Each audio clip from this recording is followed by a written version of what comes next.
ಇದೇನಾದರೂ hit ಆಗಿದ್ರೆ ಖಂಡಿತ ಇನ್ನೊಂದು ಸಿನಿಮಾ ಮಾಡ್ತೀನಿ.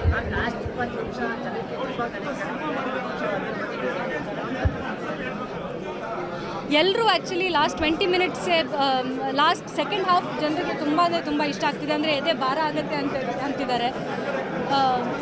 ನಾವು ವರ್ಕ್ ಮಾಡಿರೋದೇ ಅದಕ್ಕೆ. ಅಂದರೆ ಸೆಕೆಂಡ್ ಹಾಫ್ ಜನರಿಗೆ ಕೂರಿಸ್ಬೇಕು, ಜನರು ಇಷ್ಟಪಡಬೇಕು. ಆ್ಯಂಡ್ ಆಚೆ ಬಂದಾಗ ದೇ ಶುಡ್ ಕನೆಕ್ಟ್, ಎಲ್ಲ ಕ್ಯಾರೆಕ್ಟರ್ಸ್ ಜೊತೆ ಕನೆಕ್ಟ್ ಆಗಬೇಕು ಅನ್ನೋ ಒಂದು ಆಸೆ ಇತ್ತು. ಅದು ಆಗ್ತಾ ಇದೆ, ಖುಷಿ ಆಗ್ತಿತ್ತು. Thank you. 10/10 ಬಂದಿದೆ ಆಕ್ಟಿಂಗ್ ಆಗಿರ್ಬೋದು, ಸಿನಿಮಾಗೆ ಆಗಿರ್ಬೋದು. Thank you. ನೋಡಿದ್ದಾರೆ ಅವ್ರು. ಆ್ಯಕ್ಚುಲಿ ಸಿನಿಮಾ ಪ್ರೀಮಿಯರ್ ಶೋ ಮುಂಚೆ ಒಂದು ಶೋ ಇಟ್ಟಿದ್ವಿ, ಆ ಶೋ ಅಲ್ಲೇ ಸಿನಿಮಾ ನೋಡಿದ್ದಾರೆ. ಆ್ಯಂಡ್ ಅವ್ರಿಗೂ ಪರ್ಸ್ನಲಿ ತುಂಬ ನನ್ನ ಸಿನಿಮಾಗಳಲ್ಲಿ ಅವ್ರಿಗೆ ಇಷ್ಟ ಆಗಿರೋ ಸಿನಿಮಾ ಮಾದೇವ. ಪಾತ್ರನ ಕೂಡ ಮೀರಿಸುವಂತ ಪಾತ್ರ ಅಂತ ಹೇಳ್ತಿದ್ರು.